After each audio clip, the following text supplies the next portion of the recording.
Good morning. You know how there used to be this idea that to reach enlightenment, you would go off and set up camp in a mountain cave somewhere and live there the rest of your life? Well, that's not the way it works anymore. And that brings us to today's topic. You may have noticed that yesterday we didn't really talk about the third option in the three that I was bringing forth as means of transformation, which were cliff falling, skydiving, and base jumping. And we didn't really get to base jumping. Well, going off in the mountaintops, that's skydiving.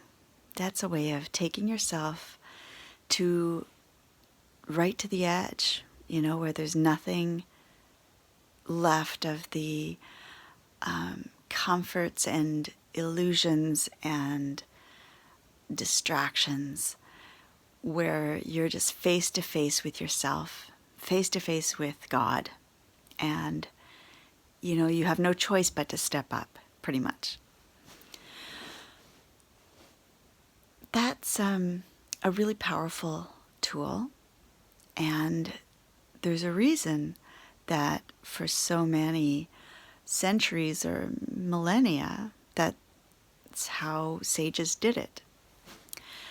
But you see, now we've had enough of that. Like, so many people have done it that way, and so many people have reached enlightenment on the planet in this round of civilization, that it's become more accessible to all of us.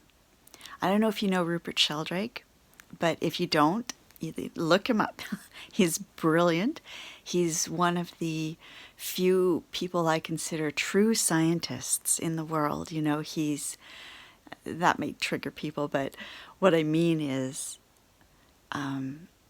he's one of those people who doesn't buy into spiritual or scientific materialism and just write off anything that doesn't fit into the materialistic viewpoint as untrue and unreal. His motto is, we can't just say that whatever psychic telepathy doesn't exist. We have to test for that. If we're scientists, let's test for that scientifically and find out. And I really respect him for that, and he's been blackballed for that. But anyway, he's brilliant, and he talks about the morphic field. This is his big thing. What he is really known for is the morphic field theory, or used to be called the morphogenetic field theory. And in a nutshell, it means that every member of a species, for instance, humans, have an energy field that we all are informed by, and that we all inform in turn, so that we all belong to this energy field that, say, where instincts come from. So we all have these instincts because they're part of our morphic field. Our species has created this response to certain stimuli that we now call instinct. And at the same time, we get to feed back information into the morphic field, each of us individually. So we're always evolving instinct. Essentially, we're always evolving the field that makes us who we are. And I like this as a sort of conceptual framework for understanding the 100th monkey syndrome, which is more metaphor than fact, but there is definitely truth to it. When members of a species learn something, it becomes easier for all members of the species, no matter where they are, unrelated in any way, they learn that thing more easily as well. They've done this experiment with rats and shown, you teach rats in one place to do a maze in a certain way, and all rats everywhere will be able to learn that maze faster. And the more it's learned, the better it's learned, the faster rats everywhere else will learn it. How does that tie into today's topic? Well, there have been so many people that have reached enlightenment. They've done the skydiving, they've taken themselves out of the daily life and, pared down to it's just me and God, which is eventually it's just me out there. And because they've done that, there's this energy, there's this momentum that all of us can tap into now, and we can all reach that more easily. And we don't have to go off into a cave anymore. That's the thing about the new spiritual age that we are entering, that we've just stepped our foot into. We've come out of the age of Kali, the Kali Yuga, the Iron Age, the Dark Age of the Spirit. And we're just stepping across now into the new Golden Age. And the difference is, one of the differences, is that in the Golden Age, we don't go off onto a mountaintop anymore. It's not about that. It's about life, daily life, being your launching pad for spiritual evolution and spiritual awakening and spiritual awareness. And that's what base jumping is all about. I haven't talked about that in yesterday's video because, well, A, I ran out of time, and B, there is a progression that has to happen. I think we all start off. It would take a very extraordinary person, probably an avatar. Maybe Amma or the Dalai Lama didn't bother with going through the first phase. But the first phase is the cliff falling. And we all start our awakening by life kicking us in the butt. Because until then, we have no motivation. When life is working on a material level, there's no motivation to look beyond that level. It's when life isn't working on a material level that we are, inspired, and really where it becomes non-negotiable. It's no longer an option to just live in denial and ignorance for the rest of our lives. Some people come into this world that way.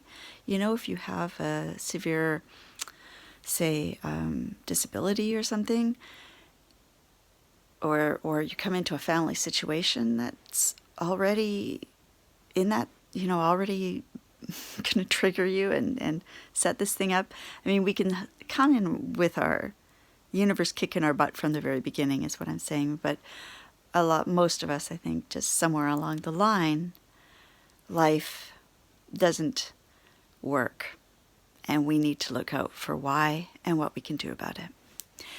So that's the first stage. That's the first step. The second stage is skydiving, where we've had enough of the wake-up calls to take responsibility for it, take ownership of our own growth.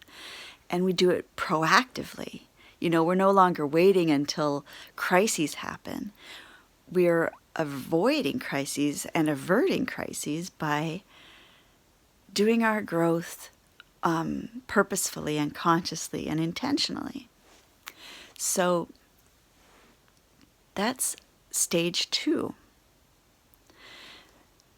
Stage 3 is where we make our entire life that process. And that's what I really love about earth-based religions, nature-based religions. They, like Wicca, for instance, if you know me from before, you know that I've been a Wiccan teacher and leader for a very long time. And it's not because I was 100% Wiccan. You know, I brought everything I'm saying now into my Wicca practice and teachings, and that's why I think it was so popular. But it's about, there was always something in those transcendental religions that was missing. And this is pretty much the crux of that, I think, is the love of being here on the planet, in a body, in this fantastic, glorious, beautiful, wondrous milieu of life in a physical form. And it doesn't have to be, as we've seen it for centuries or millennia, in fact, it doesn't have to be that physical life is the problem, is the distraction, is the illusion. It doesn't have to be that way. And now we're moving into a phase where it's not, where living in a body on this planet is part of the process. We're learning to be co-creators on the planet in a mortal body. I don't know if you can imagine how fantastic that is and what a complete liberation that is. But I find it very exciting. And this is where we're getting to now. So this is what I call Earth-Based Enlightenment. It's because we're doing it now in our daily lives. Our daily lives are the launching pad. Our daily lives are the airplane that we're jumping out of. And how do you do that? Well, I only have a minute left. Let's see what we can cover. In its essence, it's approaching everything that happens to you in your daily life as divine, as the goddess speaking to you and calling forth something new in you and showing you parts of yourself that you hadn't noticed before and showing you parts of her that you hadn't noticed before. And there are countless ways that we can participate in that and step into life as our spiritual practice. Mindfulness is really wonderful, and there are so many ways we can do that. Just being fully aware of what you're experiencing with all of your senses. All of your senses. Try this sometime. Can you taste a conversation that you're having? Can you smell joy? Can you, even just where you are right now, can you see what I'm saying in the video in front of you, as well as the computer that it's on or the mobile that it's on, as well as the surroundings that the whole thing is in? Can you see the details without labeling cat, chair, table, window? Can you actually see them and the details of this particular chair, this particular window? Can you hear the ambient sounds around you, including the ones inside of you, like your heartbeat? Can you smell the air? Can you feel the temperature on your skin and the pressure of the chair underneath you and the clothes on your body? And possibly, breeze fluffing your hair a little bit. Can you taste even just your mouth or that sip of tea you just had and really taste it and feel it going into your body all the way down? It's this use of our senses that's one of the key ways we can step into greater awareness and enlightenment on the planet. And I love drawing practices for this, art of any kind, photography, because anything that brings us to really seeing what's actually there rather than what we just kind of blanket assume or label. And so that's a key one. Karma yoga is another key one. Karma yoga is the yoga of action. In other words, everything you do and everything you experience is an opportunity to look deeper and see into symbolic meanings and what the divine is communicating to you in the moment. I would love to get into that, but we're really over time already, and kind of just barely touched on this, but it's a passion of mine. It's probably like the passion, the biggest passion I have in my life is bringing forth this awareness of how to live a spiritual life in the body, in a household or situation, like in daily, ordinary life. That's what I'm all about. So, of course, I'm not going to get this all into one video. I'm just going to let it go now and invite you to see if you can't bring more awareness of your senses and the meanings behind everything that's happening in your life today. And that will be one step forward on the journey of not needing to be pushed off cliffs anymore and not needing to go off and do extreme skydiving anymore. So give that a try and see how that works. And I will check back in with you tomorrow. I hope you have a wonderful day, and I'll speak to you then. Blessed be.